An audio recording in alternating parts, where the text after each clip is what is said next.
तो इस part number 3 में हम height and distances chapter cover करेंगे। ये चैप्टर आपका एप्लीकेशन ऑफ ट्रिग्नोमेट्री में आता है। पार्ट तो उसी का है, बट एप्लीकेशन क्या हो सकता है ट्रिग्नोमेट्री का, उसका यूज इसमें होना है। तो इसको शुरू करने से पहले मैं आपको पहले कुछ डेफिनेशंस बता देता हूँ जिसकी ज़रूरत पड़ेगी अभी हमें क्वेश्चन सॉल्व करने में। तो एक वर्ड आपका आता है लाइन ऑफ साइट। एक वर्ड आपका आता है लाइन ऑफ साइट। एक है आपका एंगल ऑफ एलिवेशन।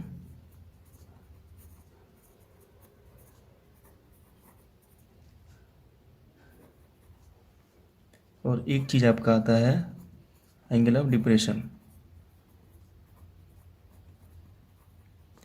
तो इन तीनों चीज़ों को समझना है हमें, उसके बाद क्वेश्चन करने पर आ जाएंगे। तो पहले कुछ चीज़ आपको बता देता हूँ मैं। सपोज़ करिए कोई आपका ऑब्जर्वर है, ये कोई ऑब्जर्वर है, ये किसी ऑब्जेक्ट को देखता है और वो ऑब्जेक्ट यहाँ भी हो सकता है, आपका इधर भी हो सकता है, कहीं भी हो सकता है। मान लीजिए ऑब्जेक्ट इधर है या उधर है। मान लीजिए इस ऑब्जेक्ट का नाम मैं पी दे दे रहा हूँ, पॉइंट पी, इसका नाम क्यू कर दिया मैंने, और ये सपोज़ करिए ऑब्जर्वर को मैंने ओ से डिनोट कर दिया। तो ऑब्जर्वर अगर इस चीज़ को देखता है, आपका इस ऑब्जेक्ट को देखता है, तो ये जो लाइन होगी ऑब्जर्वर पॉइंट से और ऑब्जेक्ट पॉइंट की, सपोज़ करिए लाइन है आपकी, तो इसी को बोलते हैं लाइन ऑफ साइट। या फिर अदर केस में भी हो सकता है कि अगर आपका ऑब्जेक्ट ये है, ऑब्जर्वर नीचे भी देख सकता है, तो ये ऑब्जर्वर सेम ऑब्जर्वर पॉइंट से और ऑब्जेक्ट पॉइंट से जो लाइन बनेगी ये आपका लाइन ऑफ साइट होगा। तो लाइन ऑफ साइट का मैं सिंपल सा आपको समझा देता हूँ कि सपोज कर दीजिए आपका यहाँ पर ऑब्जर्वर है और यहाँ आपका कोई पॉइंट है, पॉइंट पी, ये ऑब्जर्वर है। तो ये जो लाइन हो गई आपकी, ये होती है लाइन ऑफ साइट।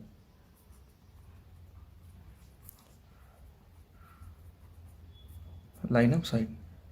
अब यहाँ से मान लीजिए मैंने एक हॉरिजॉन्टल लाइन ड्रॉ कर दिया ऐसे, यहाँ पर कोई हॉरिजॉन्टल लाइन है, इसका नेम मैंने दे दिया हॉरिजॉन्टल लाइन। तो लाइन ऑफ साइट की जो डेफिनेशन है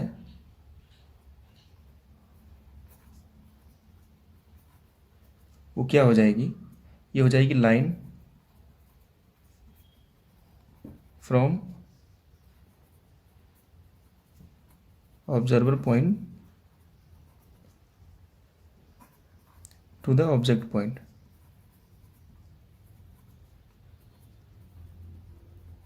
तो ये सिंपल वे में आप डेफिनेशन लिख सकते हैं, इसका समझने के लिए है आपका। ये आपका हॉरिजॉन्टल लाइन है। अभी आते हैं एंगल ऑफ एलिवेशन पर।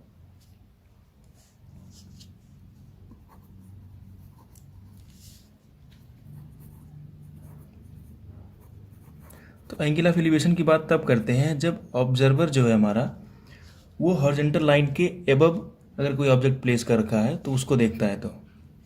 तो मान लीजिए सेम यही केस हम कंसिडर कर लेंगे। ऑब्जेक्ट आपका यहाँ पर है, कोई पी करके है, और ऑब्जर्वर यहाँ से इसको ऑब्जर्व कर रहा है। ये ऑब्जर्वर है, वो पॉइंट मैंने दे दिया इसका, ये ऑब्जर्वर है, यहाँ से इसको ऑब्जर्व कर रहा है। तो ये पहले तो हमारा ये लाइन ऑफ साइट बना दीजिए इसको, ये आपका line of site, line of site, ये आपकी हॉरिजॉन्टल लाइन हो गई।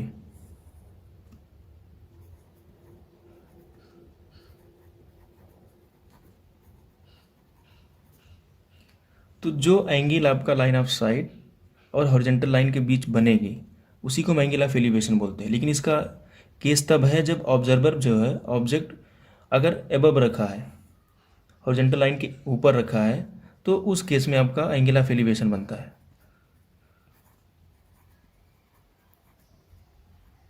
चीज़ आपको ध्यान रखना है कि जब ऑब्जर्वर आपका हॉरिजॉन्टल लाइन के ऊपर देखता है ऑब्जेक्ट को, तो उस केस में लाइन ऑफ साइट से हॉरिजॉन्टल लाइन के बीच जो एंगल बनती है वो एंगल ऑफ एलिवेशन होती है। सेम ऐसे एंगल ऑफ जब डिप्रेशन की बात करेंगे हम,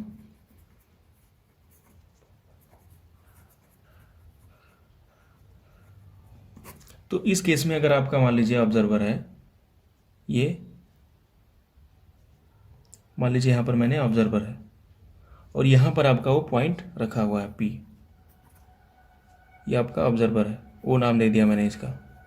तो इस केस में ये आपका लाइन ऑफ साइट हो जाएगा, ये आपका लाइन ऑफ साइट हो गया, और ये मैंने यहाँ से इसको एक हॉरिजेंटल लाइन बना दिया, ये आपका हॉरिजेंटल लाइन है।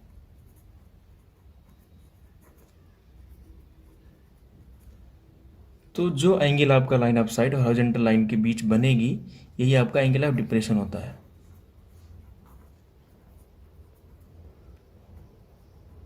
फ़र्क सिर्फ इतना है कि एंगल ऑफ डिप्रेशन तब हम देखेंगे जब ऑब्जर्वर हमारा बिलो द हॉरिजेंटल लाइन अगर ऑब्जेक्ट रखा है उसको ऑब्जर्व कर रहा है तो, और एंगल ऑफ एलिवेशन तब देखते हैं जब ऑब्जर्वर हमारा एबव द हॉरिजेंटल लाइन कोई ऑब्जेक्ट रखा है उसको ऑब्जर्व करता है तो एंगल ऑफ एलिवेशन के लिए आपको ये चीज़ ध्यान रखना है कि ऑब्जेक्ट प्लेस्ड, ये बता दे रहा हूँ मैं, object placed above the horizontal line.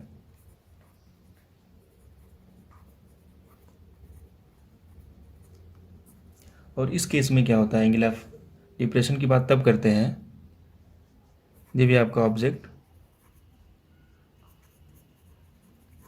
Placed below the horizontal line.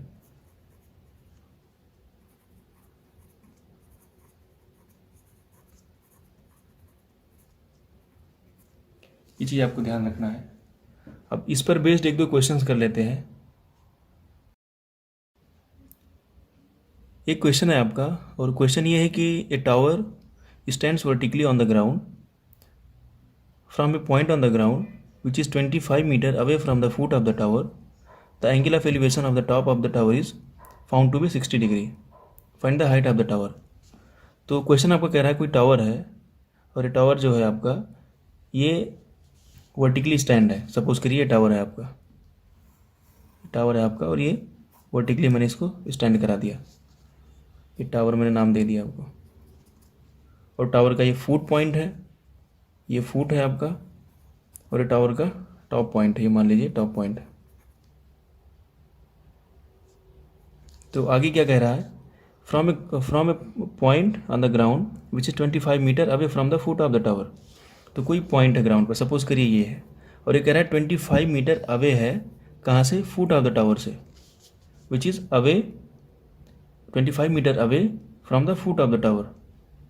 तो 25 मीटर मान लीजिए यह है आपका, ये फुट है आपका टावर का, और ये वो पॉइंट है ग्राउंड का, और 25 मीटर दूरी पर है ये। अब आगे क्या कह रहा है आपका, the angle of elevation of the top of the tower is found to be 60 degree. ये टॉप ऑफ द टावर है, और एंगल ऑफ एलिवेशन मतलब ये टॉप है हमारा और ये पॉइंट था ग्राउंड का, और एलिवेशन की बात कर रहा है तो हम टॉप को ऑब्जर्व करेंगे।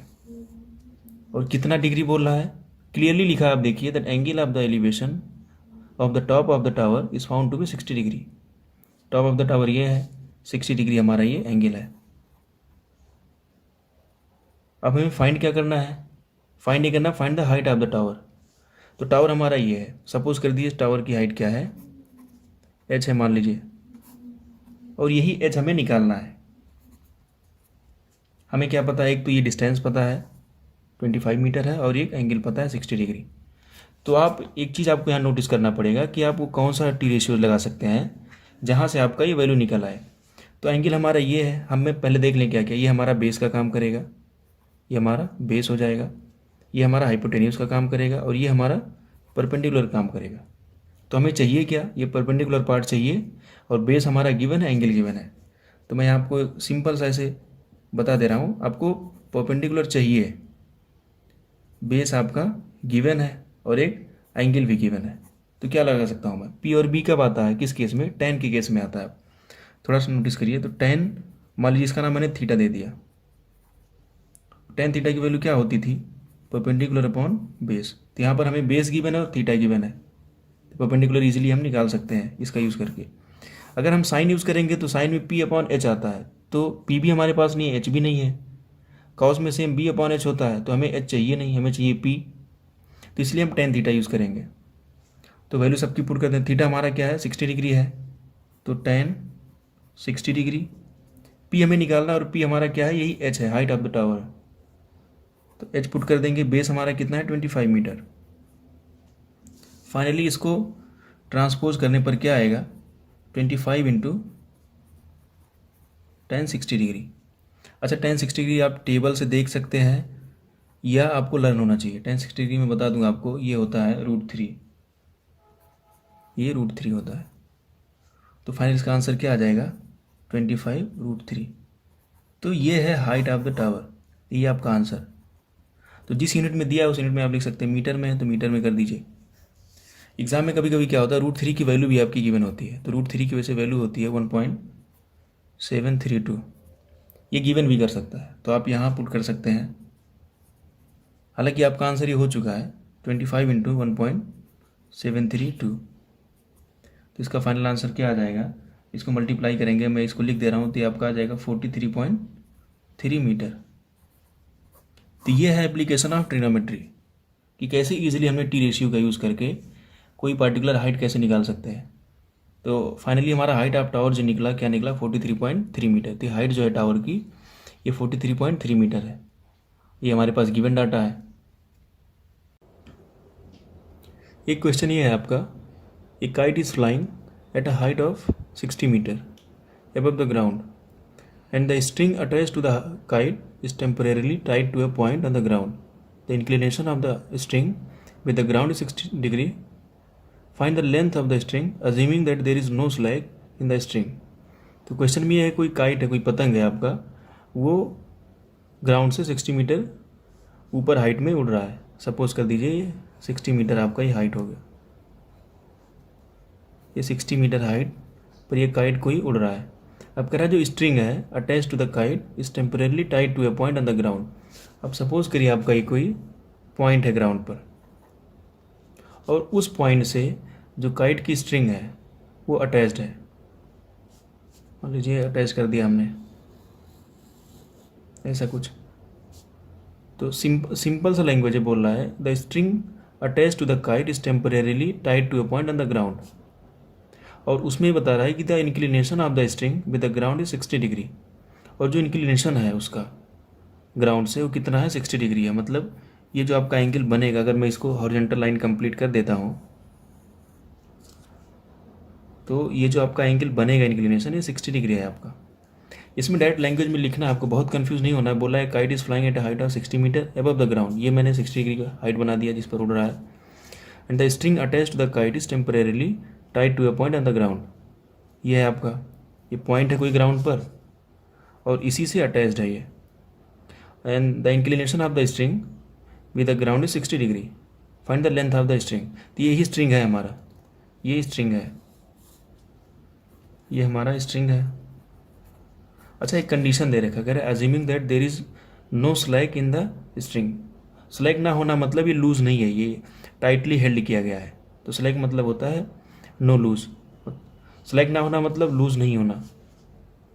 तो ये हमारा स्ट्रिंग है, ये 60 डिग्री पर, ये हमारा हाइट हमें पता है जहाँ पर ये काइट हमारा उड़ रहा है, 60 डिग्री है, 60 मीटर है और 60 डिग्री है हमारा। ये मान लीजिए सबका मैं नेम दे देता हूँ, मान लीजिए LMN दे दिया मैंने, LMN कर दिया।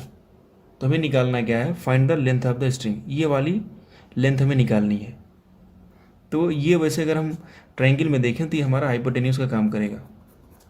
अच्छा, इसमें हमें हाइपोटेन्यूज चाहिए और परपेंडिकुलर हमारा गिवन है। मैं लिख देता हूँ ऐसे, परपेंडिकुलर हमारा गिवन है, हाइट हमें चाहिए और थीटा भी हमें पता है। तो क्या क्या यूज़ कर सकता हूँ, जहाँ पर P और H आए, कौन सी टी रेशियो में आता है, वो हमारा साइन में आता है। क्योंकि जो साइन की वैल्यू होती है साइन थीटा, वो हमारा क्या आता है, P/H। तो P हमारा गिवन है, H चाहिए, यहाँ बेस का हमें यूज़ नहीं है। तो सिंपली इस केस में हम साइन थीटा यूज़ कर सकते हैं।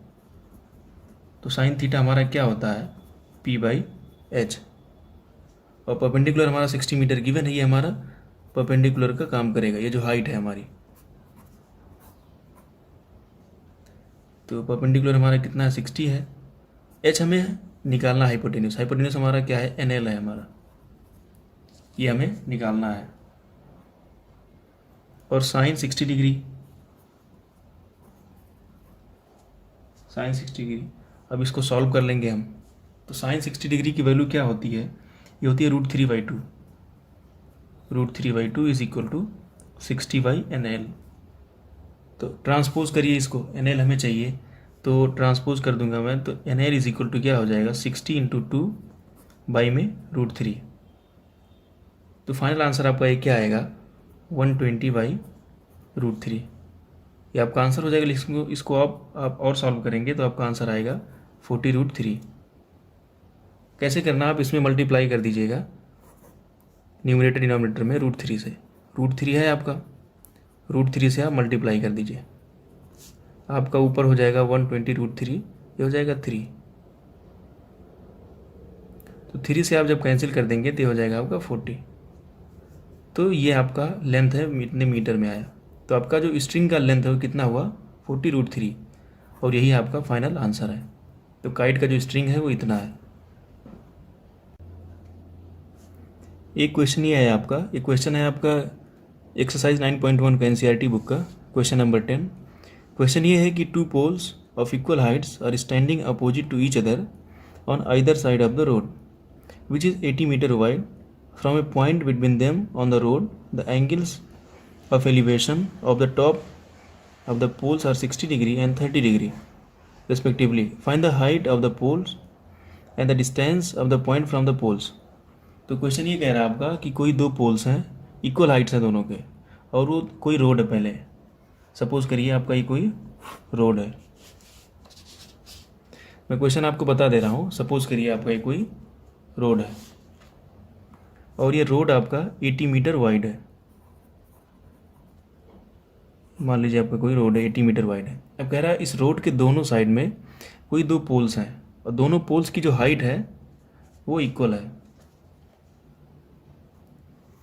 एक आपका ये पोल है, आपका एक ये पोल है, इन दोनों पोल की हाइट इक्वल है। ये कह रहा है ये रोड्स है आपके, ये कोई रोड है 80 मीटर वाइड है, इन दोनों के अपोजिट में क्या है 2 पोल हैं, दोनों पोल की हाइट सेम है।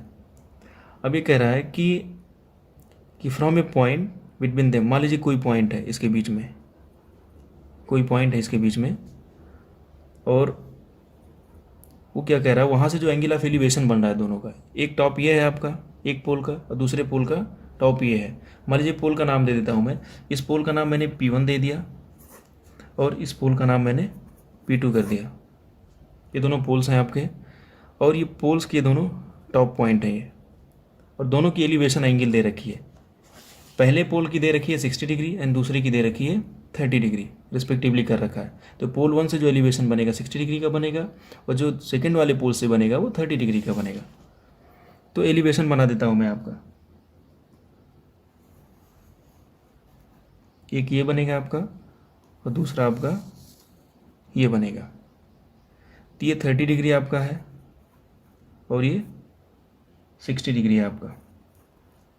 अब एक काम करते हैं, सबका नेम दे देते हैं। एक ये नाम ये B कर देता हूँ मैं, ये सपोज करिए पॉइंट O है आपका, देन ये C कर देता हूँ एंड ये D, और ये आपका फर्स्ट पोल है और ये सेकंड पोल है, और दोनों पोल की हाइट हमारी सेम ही है जो कुछ भी है। मान लीजिए इसका नाम मैं H कर देता हूँ। तो एक काम करते हैं, पहले इस ट्रायंगल को कंसीडर करते हैं। हमें निकालना क्या क्या है, एक तो हाइट निकालनी है पोल की, किसी भी एक पोल की, क्योंकि दोनों पोल की हाइट सेम है, और ये जो डिस्टेंस है पोल से लेकर उस पॉइंट तक ग्राउंड की, या तो ये डिस्टेंस निकाल दिया आप, ये टोटल आपका 80 मीटर है। B to D आपका जो डिस्टेंस है वो 80 मीटर है। तो पहले ट्रायंगल हम ABO कंसीडर करते हैं। तो ट्रायंगल ABO में हम क्या कर सकते हैं, आपके पास आप सपोज करिए आपके पास ये बेस है और ये परपेंडिकुलर है। हाइपोटेन्यूज का इसमें यूज़ हो नहीं रहा, तो एक काम करिए आप tan लगा दीजिए, tan 60 डिग्री। तो जो tan 60 डिग्री आपका यूज़ होगा वो किसके लिए होगा, परपेंडिकुलर अपॉन में बेस, ये वाला पार्ट। तो इसको मान लीजिए मैं x नेम दे दे रहा हूँ, x यहाँ से B से O की डिस्टेंस जो है x कर दे रहा हूँ मैं। तो परपेंडिकुलर हमारा क्या है h है और बेस क्या है मेरा x है, ये कर सकता हूँ मैं। अच्छा tan 60 डिग्री की वैल्यू क्या होती है, होती है √3। तो √3 is equal to h upon x। इसको एक इक्वेशन देता हूँ मैं, इक्वेशन 1। ओके, अब इस ट्रायंगल में आते हैं हम, ट्रायंगल CDO में, ट्रायंगल CDO। कन्फ्यूज़ नहीं ना, 1 बाई 1 सॉल्व करना है। पहले इस ट्रायंगल को सॉल्व कर लेते हैं, फिर इसमें, फिर देखते हैं क्या क्या हमारा मैच कर रहा है। तो CDO में आएंगे तो इसमें भी हमारा बेस और ये परपेंडिकुलर, तो इसमें tan आप लगा दीजिए। यहाँ पर एंगल हमारा 30 डिग्री है, तो tan 30 डिग्री आपका क्या लगेगा, परपेंडिकुलर अपॉन बेस। परपेंडिकुलर हमारा क्या है, हाइट है h, एंड बेस हमारा क्या है, OD है। OD से क्या हो सकता है, ये हमारा, ये टोटल हमारा क्या है 80 है, और ये हमारा x पता है, तो ये क्या होता होगा आपका 80 माइनस एक्स। क्यों, क्योंकि टोटल हमें पता है कि हमारा 80 है, और इतना इतना भी हमने x नेम दे दिया, ये x है हमारा, और ये टोटल हमारा कितना है 80 है। तो 80 में से जब x को सेपरेट कर देंगे तो ये वाला पार्ट हमारा ऑटोमेटिक आ जाएगा, यानी कि 80 माइनस एक्स। तो इसमें जब हम यूज़ करेंगे तो आपका क्या आएगा, ये परपेंडिकुलर अपॉन बेस, तो h upon 80 minus x, h upon 80 minus x. अच्छा, tan 30 की वैल्यू क्या होती है, tan 30 की वैल्यू होती है, मैं बता दूं आपको, tan 30 की वैल्यू होती है 1/√3, और tan 60 की वैल्यू होती है सिंपली √3, और tan का फॉर्मूला जो होता है वो होता है परपेंडिकुलर अपॉन बेस। ये सब आपको पता होना चाहिए, पूरे ट्रिग्नोमेट्री में ही सब हमने सीखा है। तो इसको भी सॉल्व करिए, इसकी वैल्यू होती है 1/√3 is equal to h upon 80 minus x. इसको और सिंप्लीफाई करिए, क्रॉस मल्टीप्लाई कर देंगे आप, तो आपका क्या आएगा, ये आ जाएगा आपका h√3 is equal to 80 minus x. तो यहाँ से आप सॉल्व कर लीजिए। इसको इक्वेशन में 2 पुट कर दे रहा हूँ। अच्छा, इक्वेशन 1 और 2 में अगर मैं नोटिस करूँ तो यहाँ से आप एक काम करिए, आपको x और h दोनों चाहिए, आपको h भी चाहिए और h भी चाहिए और आपको x भी चाहिए। तो एक काम करिए, यहाँ से आप x की या h की किसी एक की वैल्यू पुट कर लीजिए। सपोज करिए मैं यहाँ से x की वैल्यू निकाल लूँ, तो फ्रॉम इक्वेशन 1, यहाँ मैं लिख दे रहा हूँ साइड में, फ्रॉम इक्वेशन 1, इक्वेशन 1 मेरा क्या है, √3 is equal to h upon x. तो x की वैल्यू अगर मुझे निकालनी हो तो x की वैल्यू क्या हो जाएगी, h/√3। तो x की जगह पर इसको ले जाकर पुट कर देते हैं, जो भी है, तो h√3 is equal to 80 minus h/√3। अब ये हमारा सेम है, h इधर भी h इधर भी, इनको एक साइड कर लेते हैं, इसको इधर करेंगे तो क्या हो जाएगा, h√3 plus h/√3 is equal to 80। तो h कॉमन कर लीजिए, यहाँ से आप h कॉमन करेंगे तो आपका क्या आ जाएगा, √3 प्लस 1/√3 इज इक्वल टू 80। तो इसको जब सॉल्व करेंगे तो आपका क्या हो जाएगा, √3 into √3 3 plus 1/√3 is equal to 80। ये फाइनल क्या हो जाएगा आपका, h इज इक्वल टू, इधर कर देंगे तो 80 √3 डिवाइडेड बाई में 3 प्लस 1 4, तो 420। तो फाइनल आपका h की जो वैल्यू आ गई वो कितना आ गया, 20√3। तो ये आपकी हाइट ऑफ पोल है, क्योंकि h हमने किसको कंसिडर किया था, जो h हमारा था वो हाइट ऑफ पोल था। ये दोनों हाइट ऑफ पोल सेम ही है, हमारे क्वेश्चन में गिवन कर रखा है कि दोनों की हाइट क्या है, सेम है। तो h की वैल्यू यहाँ से हमारी निकल आई, वो कितनी, 20√3। अब हमें क्या निकालना है, अब वो डिस्टेंस निकालना है जहाँ से वो पॉइंट है उस रोड पर, वहाँ से वहाँ की जो पोल के बीच का डिस्टेंस है। तो ये डिस्टेंस अगर मैं इसको निकाल दूंगा ये ऑटोमेटिक निकल आएगा हमारा। तो x की वैल्यू हमारी क्या निकलेगी, उसके लिए आप इक्वेशन 1 में चले जाइए, h हमें पता चल गया है तो वहाँ की वैल्यू पुट कर दीजिए। तो from 1 put in 1, put the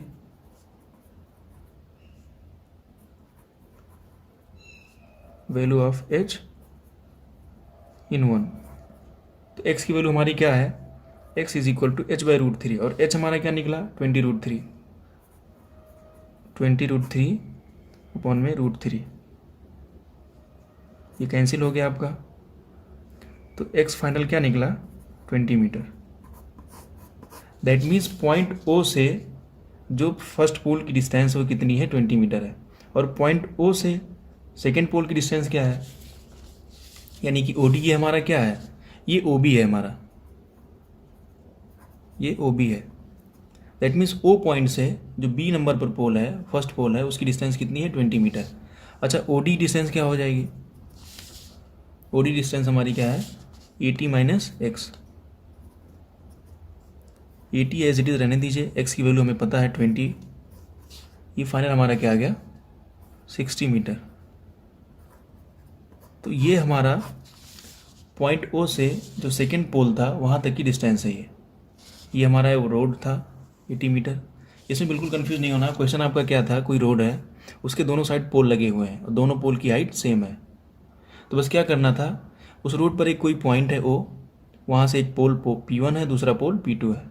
तो उस पोल की जो हाइट है वो निकालनी थी, और जो उस पॉइंट से कितने डिस्टेंस पर वो पोल दोनों है वो डिस्टेंस निकालनी थी। तो एक तो हमारा x था और दूसरा 80 माइनस एक्स।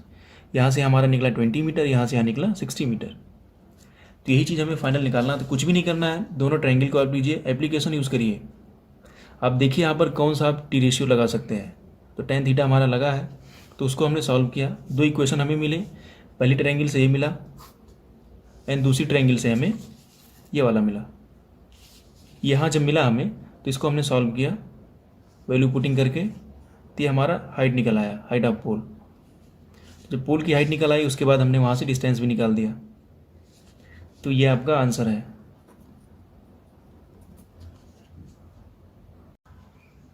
एक क्वेश्चन और है आपका, ये सेम एक्सरसाइज है आपका 9.1 से, क्वेश्चन नंबर 14। क्वेश्चन ये है, a 1.2 meter tall girl spots a balloon moving with the wind in a horizontal line at a height of 88.2 meter from the ground. The angle of elevation of the balloon from the eyes of the girl at any instant is 60 degree. After some time, the angle of elevation reduces to 30 degree. Find the distance traveled by the balloon during the interval. तो पहले मैं आपको question समझा देता हूँ, फिर बताता हूँ। तो क्वेश्चन आपका ये है कि कोई एक 1.2 मीटर टॉल गर्ल है, सपोज करिए ये एक आपके 1.2 मीटर टॉल गर्ल है आपका। तो ये क्या करती है, कोई बलून देखती है उड़ रहा है ऐसे, मान लीजिए बलून यहाँ से ऐसे उड़ रहा है, तो ये उड़ेगा कुछ ऐसे, ऐसे फ्लाई करेगा इस डायरेक्शन में। तो यहाँ से इस बलून से जो उस टॉल गर्ल 1.2 मीटर की है उसका जो एंगल ऑफ एलिवेशन बन रहा है आपका वो 60 डिग्री है। आप क्लियरली देखिए, ये बोल रहा है 1.2 metre tall girl spots a balloon moving with the wind in a horizontal line at a height of 88.2 metre. ये हाइट क्या है बलून की? ग्राउंड से बोल रहा है height 88.2 metre from the ground. Ground आपका ये है, सपोज करिए ग्राउंड है आपका। तो इस ग्राउंड से इस बलून की जो हाइट है आपकी वो 88.2 मीटर है। ये पूरी आपकी 88.2 मीटर है, और ये गर्ल जो है ये 1.2 मीटर है। अब बोल रहा है the angle of elevation of the balloon from the eyes of the girl at any instant 60 degree. जो ये आईज है गर्ल की, वहाँ से 60 डिग्री के एंगल ऑफ एलिवेशन बन रहा है उस बलून से, और ये बलून मूव कर रहा है इस डायरेक्शन में। तो फिर कह रहा है मूव करते टाइम एक टाइम ऐसा क्या होता है, after some time the angle of elevation reduces to 30 degree. तो सपोज करिए आपका ये बलून मूव हुआ, यहाँ तक आकर मूव हो गया, यहाँ आकर पहुँचा। तो अभी यहाँ से जो एंगल ऑफ एलिवेशन बन रहा है वो रिड्यूस हो जा रहा है, और रिड्यूस होकर कितना पहुँच रहा है आपका 30 degree. After some time the angle of elevation reduces to 30 degree. तो अब ये रिड्यूस होकर आपका 30 डिग्री पर आ गया। तो इसको मैं मैच कर देता हूँ। ये आपको पता है ग्राउंड से बलून की हाइट 88.2 मीटर है ये पूरी, और ये जो हाइट है आपकी इतनी आपकी 1.2 मीटर है। तो अभी आपके पास दो ट्रायंगल मिला, एक तो ये ट्रायंगल है आपका और दूसरा ये वाली ट्रायंगल। तो इसको नेम दे देते हैं, ए हो गया आपका, ये बी हो गया, ये सी हो गया, ये डी, ये ई कर देता हूँ मैं, एफ, ये जी और ये एच। तो आपकी एक ट्रायंगल क्या है ए सी ई, और दूसरी ट्रायंगल क्या है बी सी जी। तो ट्रायंगल का मैं नेम देता हूँ, इन ट्रायंगल ACE आपका एक ट्रायंगल है और दूसरा है आपका ट्रायंगल BCG। इन्हीं दोनों से हमें इंफॉर्मेशन मिलेगी सॉल्व करने का। अच्छा एक चीज़ और देख लीजिए आप, ये गर्ल है, गर्ल की हाइट कितनी है 1.2 मीटर, और ये टोटल हाइट कितनी है, ये जहाँ पर बलून फ्लाई कर रहा है ये आपका है 88.2 मीटर। अच्छा तो इतनी हाइट क्या होगी आपकी, इस टोटल में से अगर ये वाली हाइट हम सेपरेट कर दें तो ये हाइट हमारी फाइंड आउट हो जाएगी। तो ये हमारी कितनी थी 88.2, और उसमें से अगर ये वाला पार्ट हम सेपरेट कर दिए तो ये पार्ट हमारा बच गया। तो यानी कि अगर ये पार्ट हमें चाहिए तो ये हो जाएगा आपका 88.2 माइनस 1.2, और ये निकला आपका 87 मीटर।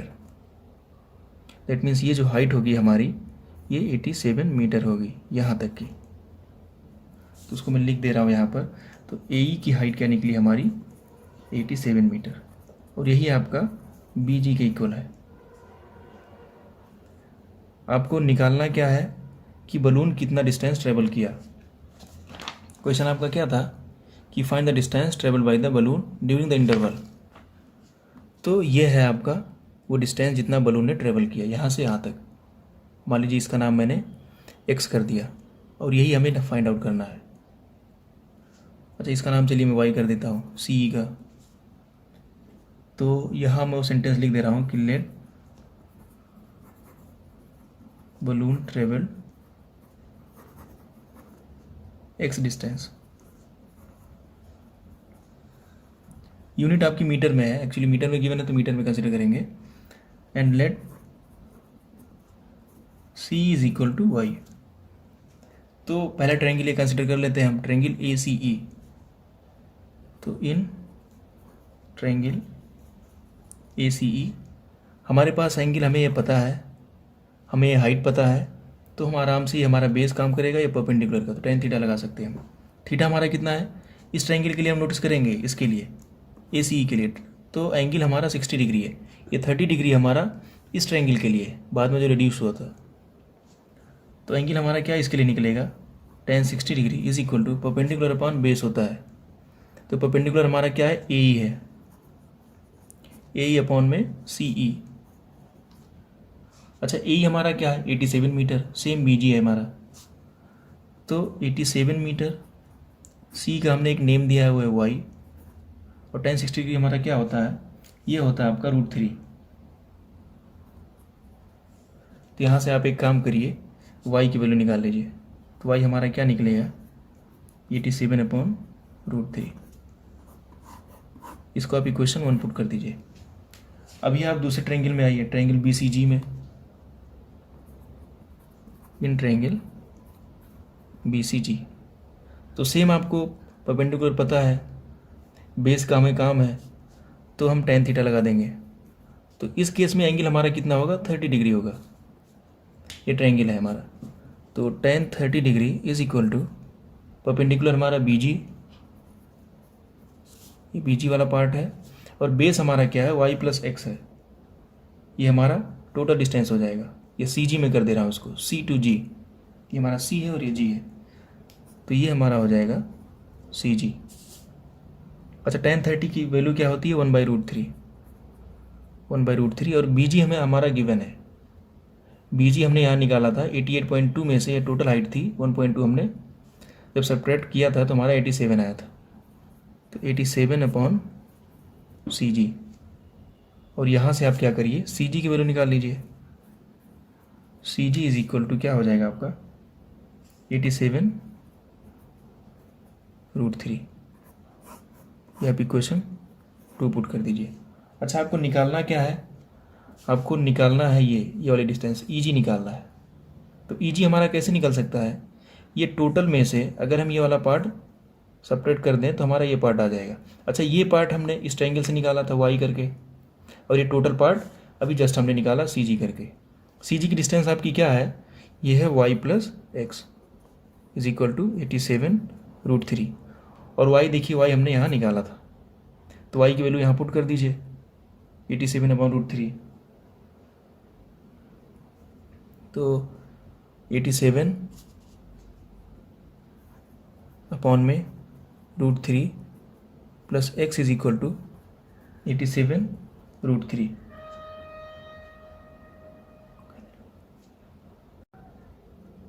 तो x हमारा क्या आएगा, x is equal to which implies 87√3 minus 87/√3। अच्छा 87/√3 को हम क्या लिख सकते हैं, यहाँ मैं बता दे रहा हूँ। 87/√3, √3 से मैं न्यूमरेटर डिनोमिनेटर में मल्टीप्लाई कर दे रहा हूँ,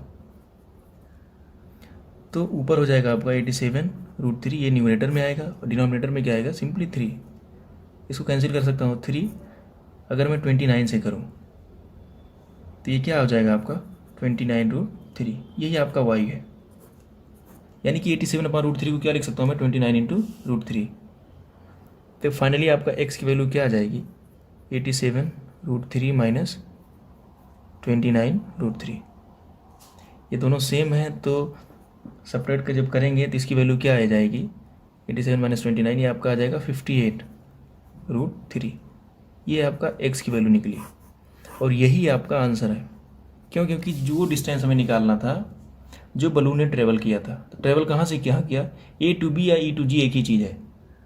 तो E to G ट्रेवल कैसे किया हमें पता चला, हमने क्या किया, ये कंप्लीट डिस्टेंस निकाली ये वाली और ये निकाला। तो इस कंप्लीट में से अगर हमने ये हटा दिया तो हमारे पास क्या बचा, EG बचा, और EG ही वो डिस्टेंस है जो बलून ने ट्रेवल किया। तो फाइनली यही डिस्टेंस आपका क्या है, ये EG है, और ये वही EG डिस्टेंस है जो बलून ने ट्रेवल किया था, ये x जो हमने यहाँ कंसिडर किया था डिस्टेंस और EG डिस्टेंस। तो ये आपका आंसर हो गया। तो यही हमें फाइंड करना था, दैट्स इट।